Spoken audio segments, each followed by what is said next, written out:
They found, or I found, a hand grenade in my cottage as well.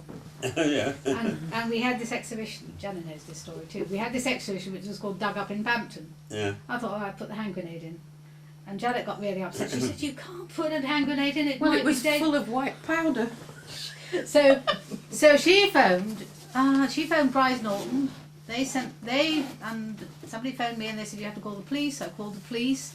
Police said, no, you phoned Bryce Norton again.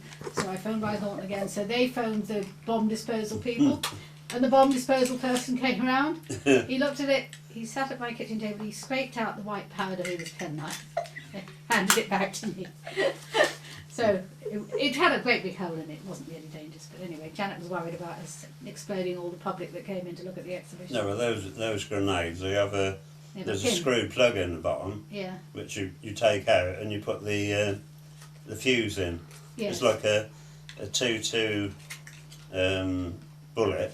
Yes. Which I wouldn't know about that. And well, they come in various times. You know, once you've pulled the pin out and Oh yes. when you throw it, that Yes. releases the lever and the striker goes down, hits the end of the this 2-2 cartridge, Yeah. and that sends the there's like a short fuse that actually goes to the gunpowder. powder, you know. Yeah. And depending how, whether it's like a 4-second fuse or 6 or whatever, it goes off. See, I only in know that about it from time. films. Yeah. Pull the pin, count 3, throw. So Well, that's how nothing happens until you let go. There's a lever, Oh right. and when you pull the pin out, Yeah. as long as you hold that lever, you're all right. But once Yes. you throw it, of course, that lever flies off Yes. because it's sprung loaded, and this plunger goes down and Now- strikes the. Do you know all this because you've watched more films than me? Or No, because no, you no. were in the I was in the army. you were in the army? Yeah, I went in the. Oh, we should talk about this a little bit. Have we got time to talk about this a little bit? I've got as much time I as There you. you went. go. Yeah, I'd done national service, Did you? so I've thrown a few of those. Right. Yeah. We had to get in this trench, and the officer was stood by the side, and you had to prepare to throw and Yeah. throw, and of course, when he threw it, I was down in the trench. He got on the collar and pulled me back up. He said, "You've got to observe it right down in the back."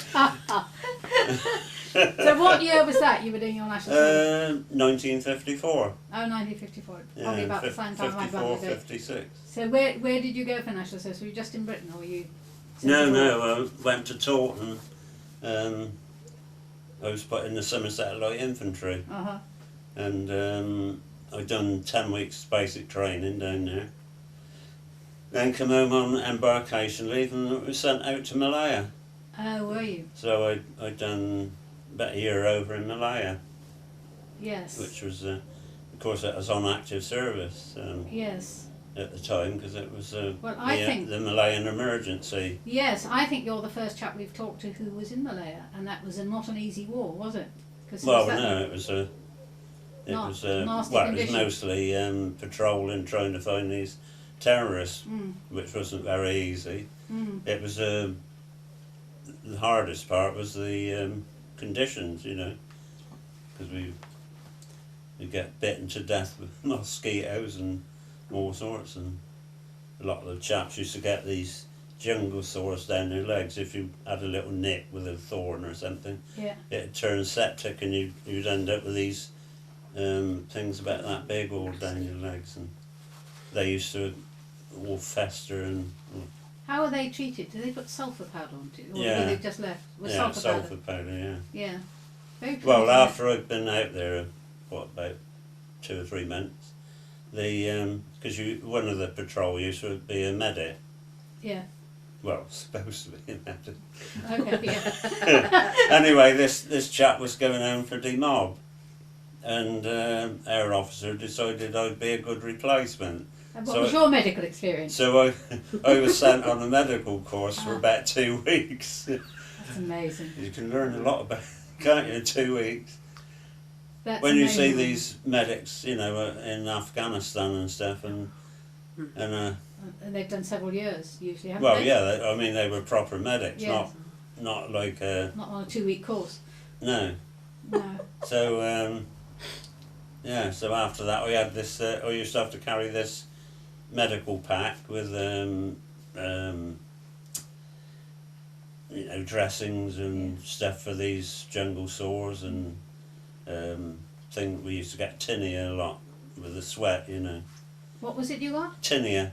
Tinea. Yeah, you got it round the crutch mostly. Oh, do you? Oh, so it's like With athlete's, sweat athlete's gland. foot, but in other places. Yeah, Yeah. same sort of thing. Yeah, Yeah. it was a Fungal. fungal thing. Yeah. I Yeah. suppose within that 2 weeks you could be taught what was needed to be Well- known for those conditions. The Thing was out basics. there. It was first if aid. anybody was shot, their chances of survival wasn't very high because, for a start, you had to get them out of the jungle. You might be miles from anywhere, you know. And it's all right them saying, oh yeah, there's helicopters. Helicopters can't land in the jungle. No. They had to have a clearing, you know. Yeah. So unless there was a clearing near where the casualty was, you'd never get them out. Yeah. So, Your memories of that time, are they, I can't say happy, but were they, well, was it I good found- memories or was it really hard? I found it it was hard, yeah, but I found it quite interesting. I'd rather have done that than soldiering in, you know, in this country or something like Yeah. that. Yeah. Interesting. Where it's all, Well, it'd be the first time you've been to the Far East anyway. wouldn't it? yeah, it was. And then a bit later on, I was sent on the NCO's carter, but you know, and ended up with one stripe, Lance Corporal, very highly paid position. Oh, well done. Do you know how much extra I got a week? No, Probably 6 17.5p in you, money. Yeah. it's great. 3 and isn't it? 6 a week 3 and extra. 6 next week, you're one strike. What was the pay anyway? Can you remember? Well, when I first joined up, it was 28 shillings a week, Yes.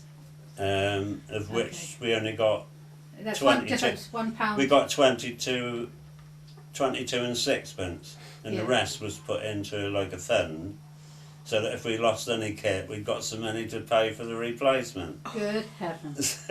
So when you got 22 and 6 a week to start with, Yeah, you have to translate that. That's £1, yeah, 12 pence, isn't it? yeah, Yeah, a week. yeah. It's If you didn't extraordinary. lose anything, did you then get the money that they'd kept back? Oh yeah, you got it Oh, was you- sort of put into like a, well, more or Right. less like a bank account, and yeah, it was called credits, you know. Oh, right, You so had you to did have- get it if you You had didn't to have lose your so much in equipment. credits to cover Yeah. any, you know, if you lost a blanket or something like that. Yeah. And yeah, and then of course when we went to Malaya, we got what they called a local overseas allowance. That was another 33 shillings Okay. a week. Yes. I used to get £1.50. I used to draw $20 a week, Yeah. which was the equivalent of about, I think it was $9 to the pound in those days. So it was just less than £2. Yeah. But the charwaller, that was a Indian, T-boy. yeah. Yeah.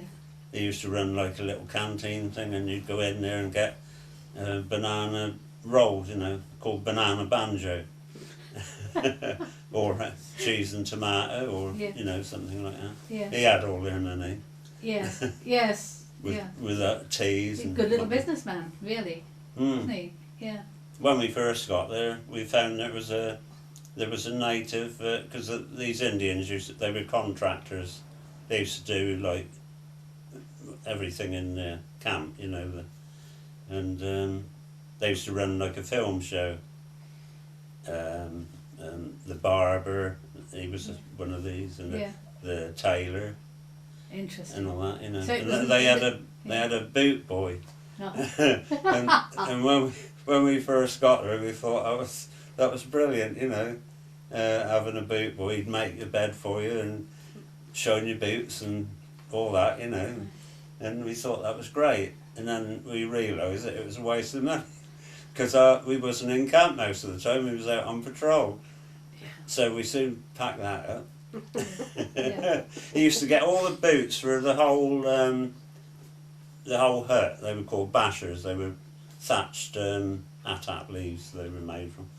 And he used to get everybody's boots, and he'd squat down, you know, with his blacking, and he'd got all these boots round him. God knows how he knew which pair went to which bed, you know. But he seemed to. Yeah. No. Yeah. So did you see much action, or was it just patrolling the jungle? Well, it was patrolling. Pulling the leeches Mostly, off. it was a waste of time. Was it? Yeah. And did you have a feeling of why you were there? I did see one. We did have one action, yeah. Skirmish. Because I was made leading scout as well, and I was like used to lead the patrol. Yeah. And on this particular one of these terrorists surrendered on the morning that we was actually going into this area, and we'd heard that this chap had surrendered. So we were sent there, and a platoon from C. Well, I was in B company, and there was a platoon from C company was sent. We were both sent there together, but they had an officer, and their platoon only had a sergeant, so he was in charge. So it was anyway. We picked this chap up, and he took us to where he'd hidden his weapon, and they got him to. Would he agree to help find his mates? So yeah, he was quite in agreement with that.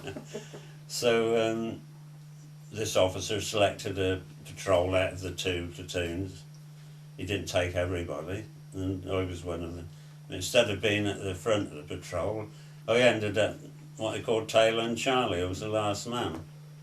And anyway, we picked up their tracks with the help of a tracker dog and this surrendered chap, and we used to have E-band trackers from Sarawak in Borneo. They used to live in the jungle. They knew it like the back of their hand, you know. Each patrol used to have at least one of those with you to, you know, help with the tracking. If you found any tracks, you could follow it almost at a run. Yeah.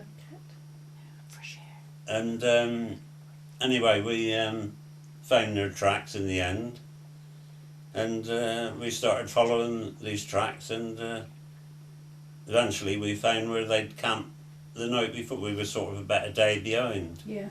And we found where they'd camped overnight, and then we stayed there and moved on the next day. And we went about a couple of days and found another where they'd camped up, and found that apparently they'd shot a wild pig, and they'd had a good feast on that, and they'd made themselves sick and that. So anyway, they had to bring us some food forward, because he didn't want an airdrop, because they might hear the planes and they'd realise we was on their tail, you know. So they had to get the rest of these chaps that had been left behind to bring food, some more food, because we only had we'd only had 2 days with it. And one of the chaps that was bringing this food forward, he suddenly veered off the track and collapsed. He died. He had peritonitis. He had a burst appendix. He hadn't even told anybody he was bad. Perhaps everybody was so used to nobody knew stomach aches. until he suddenly collapsed. Terrible. Terrible. Unfortunately, he died. And anyway, this food arrived, so we carried on about another 2 days tracking these, and kept finding where they'd been the night before, sort of thing. And then it was on a Sunday we caught up with them. Well, yeah, we caught up with them on this Sunday afternoon. We found this big camp, an old bandit camp. And anyway, just after that, we was going along the top of this ridge. And then we sort of turned right down the side of this ridge. It was quite steep. And we just started going down there, and the patrol came to a halt. So, well, thought he'd just stop for a smoke. So, and the next minute, I'd never heard gunfire like it. It was just a roar of, you know, there was Bren guns and. From your side, from the British side. Well, I didn't know, because they hadn't told us anything, because usually they used to send a signal back that, you know, something that they'd found something or something like that. But we didn't know anything until the shooting started. And we had the tracker dog at the back with us, and he was running around in circles, frightened to death of this noise, you know. Yes. And anyway, the shooting stopped, and I said, well, I wonder what's happened. You know, we didn't know whether we'd been ambushed or we'd caught them or what had happened. So anyway, I said, I'm going down to see what's happened. So I went down this hill, nearly got to the bottom, and all of a sudden a Bren gunner opened up, and we used to use tracer bullets in the Bren, so you could see where they were going, because they used to have them on a sling round their neck and fire them from the waist, you know. And I suddenly heard this Bren open up. You could tell it was a Bren with the sound of it, you know. And I saw these bullets flashing past me just to my left. Yeah. So I got behind a tree a bit quick. Anyway, that stopped and carried on, and went a little bit further, and that was to the bottom, and there was a little stream. And the other side, it went up like a bank about 15 feet high, I suppose. And there were steps had been cut in this bank.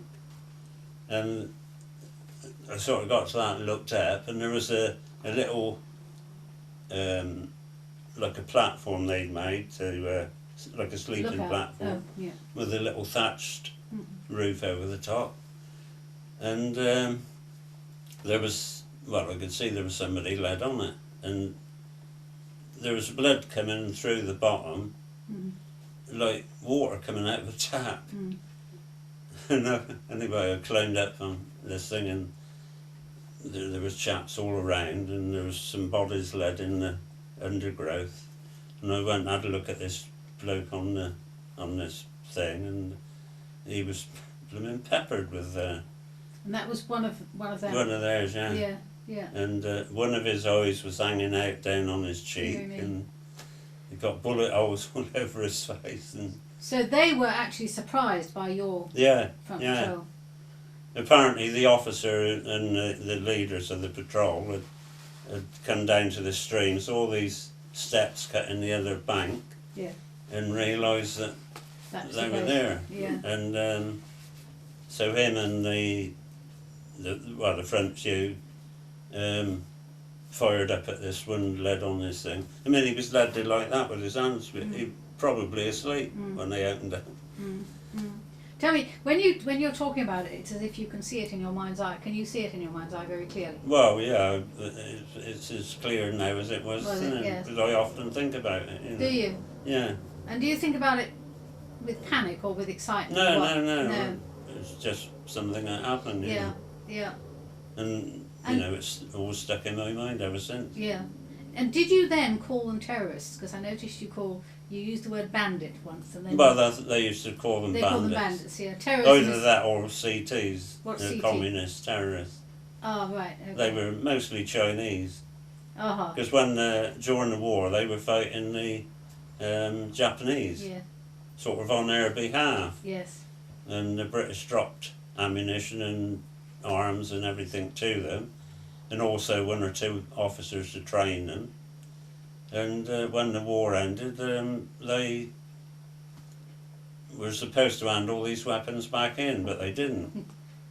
So what's new? Because they were all communists, you see. Yes. And they were for liberating Malay Communist Party, and they wanted the British out of Malaya, and they wanted to take over Malaya themselves. And with a couple of years after the war, well, 1948 it started, they decided they wasn't going to get anywhere unless they had an armed, you know, so they... Unless they fought? Yeah, they started off by murdering a couple of plantation managers, the rubber plantation, and they declared a state of emergency. They didn't call it a war for insurance purposes, apparently. Really? Because of the rubber plantations and things, the insurance wouldn't have covered any Wartime, yes. if it was declared as that it was a war. Yeah. So it was just called an emergency for that reason, apparently. And that's interesting. and anyway, these I was telling you about these. There was 3 that had been killed, and we found that 2 more had escaped. We found one of their. They used to wear like hockey boots, Canvas boots. and where one had tried to dash out, it went down into like another little stream, the other side of this thing, and on his way down this hill, one of his boots had come off, so he ended up with only 1 boot, and they'd gone into the stream, and we couldn't find their tracks and that, so we gave up on that. Yeah. And of course we used to have to bring the bodies out to the police, hand them over to the police, and well, we were over 20 miles in the jungle, and we couldn't carry them back that far. They usually used to tie their feet and hands together and put a pole through and carry them back on a pole, but it was too far, so they got through on the radio and told the base, what had happened. And they said they reckon they knew where we were, whether they did or not. They said there's a helicopter clearing near you. So the next day, we went out on patrol to try and find this helicopter clearing. Well, we couldn't find it, so they decided to drop explosives and axes and stuff to make a clear. Well, they dropped this it's plastic explosive, you can hold a match under it and nothing happens. It needs a detonator to make it blow out. So they dropped all these tools, and we set to, I don't know, must have spent about 3 days making this, blowing the trees down, and then we had to get them out of the way, and they done that, and they was going to come in with a helicopter with some new troops, and they were going to take us and these bodies out. But this helicopter come in and landed with these troops on board, and of course when they come in, the tops of the trees all sort of get sucked in. And he came in and he landed, and it was a naval helicopter, and the pilot got out and he said, it's not big enough, the clearance not big enough. He said, He said that on the radio before landing or after he landed? He'd landed. He'd landed, okay. Yeah, he got out and he said, I'm not going to be able to take you out. He said, I should be lucky if I get off the ground. Because they're not really supposed to go straight up like that. They lift off and sort of go forward. And anyway, he decided he'd try and get out, and they lifted off the ground, and we was all, of course, you get all this debris flying at you. And he lifted off the ground, very carefully, and he was trying to go straight up, but he seemed to be drifting back to so the tail rotors near the trees, we were sort of, waving him to go that way a bit. Anyway, he did get out, and so they said, well, we've had it now, we'll have to walk out, and the officer, I think he'd taken these people's fingerprints and taken photographs of them, because they all have to be identified, and because the police had records of the majority of them, and the bodies must have been rank by this time. Well, we were camped a little distance away from them, and the smell was terrible. It's the worst smell I've ever smelled.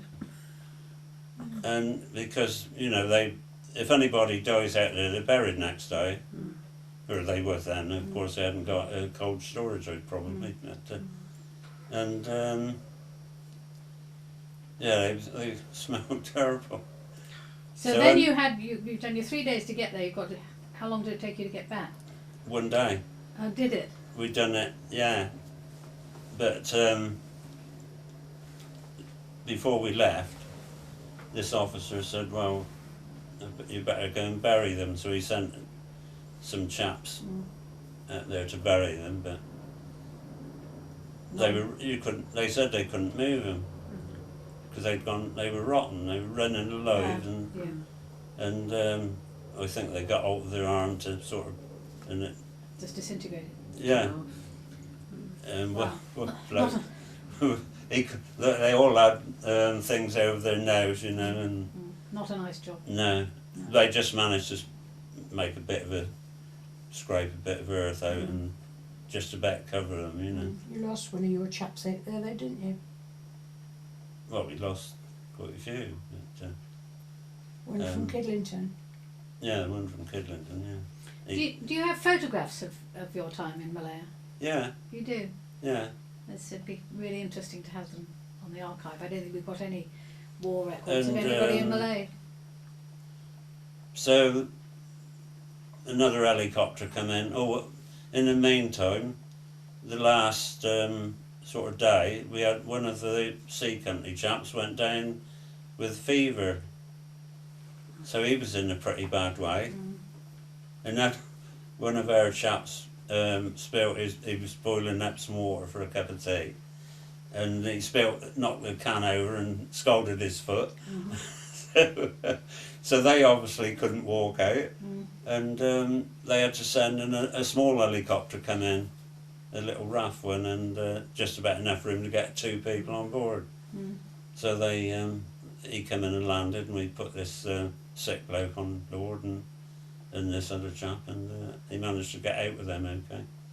But the next morning, well, another one came over and dropped some supplies to us, and the next day we had a breakfast, you know, early breakfast, and it was sort of a forced march, and we were over 20 miles from where we had to be picked up, and we just got to this village at about 6 o'clock in the evening, just before it got dark, and yeah, it was a long walk that was. Yeah, and when you say a village, that'd be a Malay village. Yeah, it was. It was actually what they call a new village, because during that campaign, there was a lot of these what they called squatters, all round. Used to have like a little patch of rubber or something. Well, they rounded all those up and put them into new villages because they were handing food to these communists. Yes. And to stop them doing that, they decided to round them all up and make new villages for them. And were they happy with that? Well, I would have thought so, because they ended up with this particular village was right in the middle of a banana plantation. You know, everywhere you looked, it was just bananas. And of course, and they put a barbed wire around and had armed guards and everything to protect them, sort of thing. And that all helped to persuade these communists to give up. I mean, a lot of them used to give up in the end, and they used to drop leaflets from airplanes urging them to give up, and provided they hadn't done anything too serious, they'd even give them money, you know. So interesting. So it was a war of hearts as well as arms. Yeah. It took 12 years to sort it out. It was from 1948 to 1960. And how long were you there for? I was out there a year. Just a year? Yeah. Yeah. Unfortunately, I would have liked to finish my time, but our regiment had done 3 years. Oh, yeah. And they were due to come back home, so I had to come back with those. So did that mean I would have preferred to have stayed there and done the others. Did you have then another? It's 18 months, wasn't it, national? So did you? Have No, it was 2 years. Oh, it was 2 years. So did you have another year to do? I had another. Well, when I got home, I had about 8 months, I think. Yeah. To do. And where was that spent? Down at Plymouth, on the outskirts of Plymouth. Must have seemed very dull. Well, we had to do all retraining for like European type warfare on Dartmoor, so Uh-huh. that was a bit of a bug. Yeah, yeah. Because we come back from that hot climate there, and the first night we got to Taunton, it was a hard frost. And we had to, the regiment had to march through Taunton with a band at the front and everything, a band of bugles. 17 streets have taught me to march through. Did you? Mm. We went back, didn't we? You went back What, 4 to years Malaya? ago. Yeah, 4 years ago to Malaya, didn't we you? went 2004. Because I go to the reunion. Oh, do you? They have a reunion just for the ones that were in Malaya. Yeah. And one of the chaps, he wasn't in the regiment, his father was. He was a sergeant. He got killed in Malaya, and his son had been to Malaya to see his grave. And he used to come to these reunions every year, and he got a trip up. There was about, was it 59, wasn't Yeah, it? 59 of us went. Well, you know, some had wives, and Yeah. 21 days we had. and we went back, and we sort of we landed at Penang to start with and spent a few days there. Then we went across the mainland, and we went to a cemetery at Batu Gaju where 2 of our chaps were buried, and a lot of the King's Own Yorkshire Light Infantry who got killed were they were all buried in there because they were stationed at that point. And then we gradually worked down through Malaya, calling at several cemeteries, and then we stayed at a golf. No, we went to the Cameron Highlands, didn't Cameron we? Islands next. First for 2 nights. 2 nights, which is up in the mountains, the more like the climate back here, Yeah. because it's quite higher. Yeah. And then we went from there to this.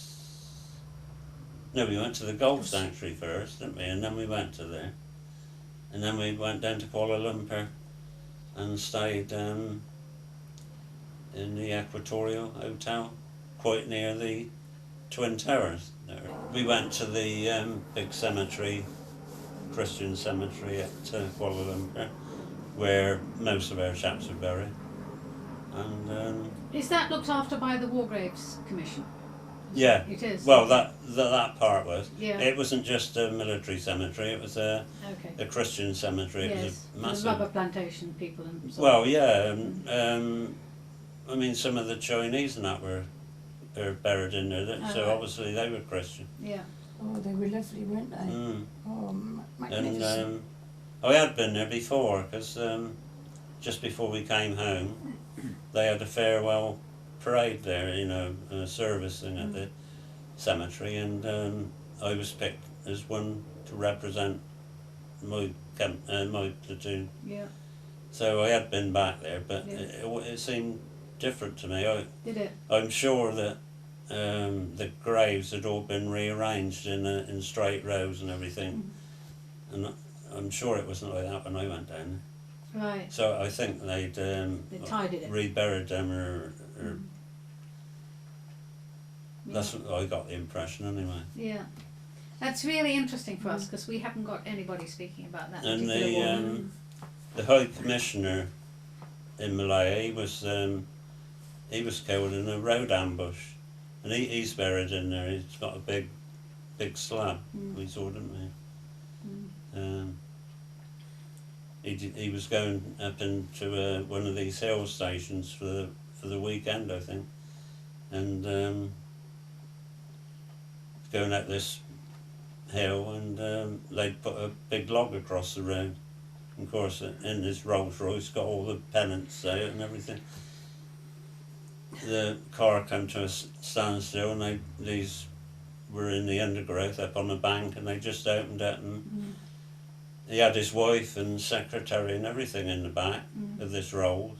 And apparently this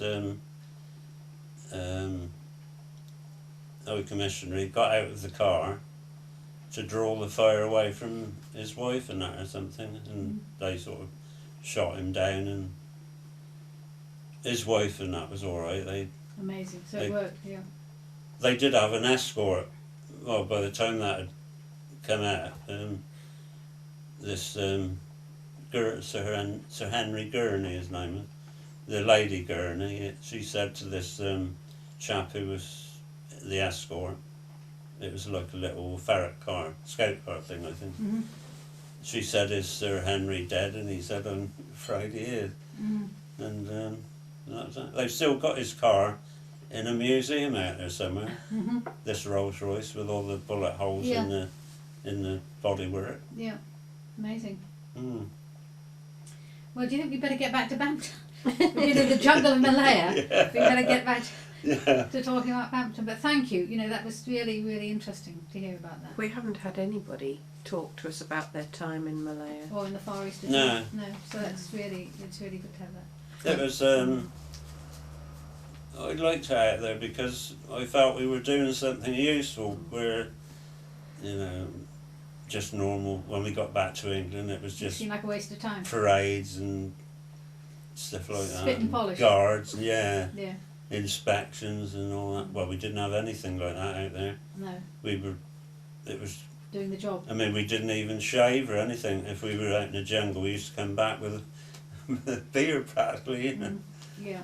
Because, you know, if you nick yourself, it only went septic and you ended up with sores and all sorts. So we give up on shaving. Yeah. Yeah. Oh, understandable. I mean, and one area that when I first joined the company from the training out there was in the swamps.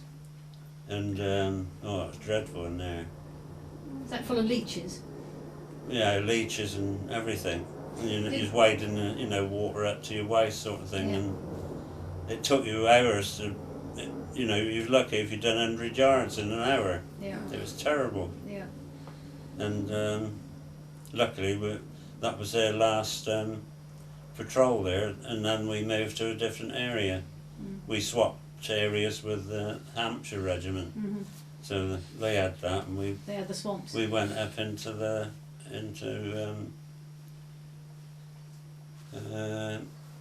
another area which was more hilly. Yeah. That place I was stationed at there, it's where the Kuala Lumpur International Airport is there now, Yeah. and it was called Sepang. It's where the Grand Prix circuit is Oh, really? now. Yeah.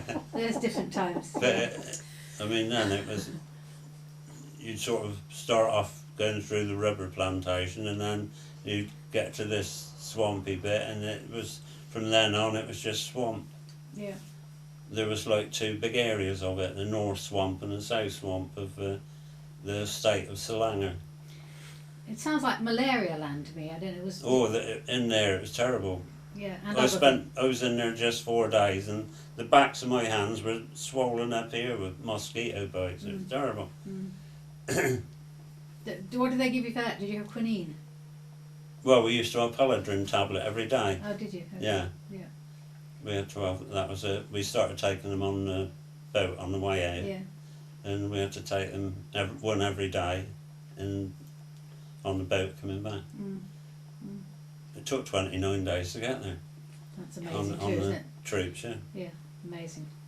When we flew back in 2004, we'd done 11 and a half hours, which seemed a long time when you sat on Yes. the plane, but Yeah. But different to compared 29 to- days. yeah, Yeah, because we, absolutely. you know, we went to down through the Suez Canal and called in at Aden and Colombo in Ceylon, Yeah. Lovely. which is Sri Lanka now, Yeah. Yeah. Lovely. and then down to Singapore, and then caught the midnight train, no, 6 o'clock in the evening train, through Malaya to Kuala Lumpur. Lovely. Wonderful. I mean, that's a trip of a lifetime, isn't it? Well, for you, it's the second trip of a lifetime. Yeah, Different circumstances. yeah, yeah. Yes. Wonderful.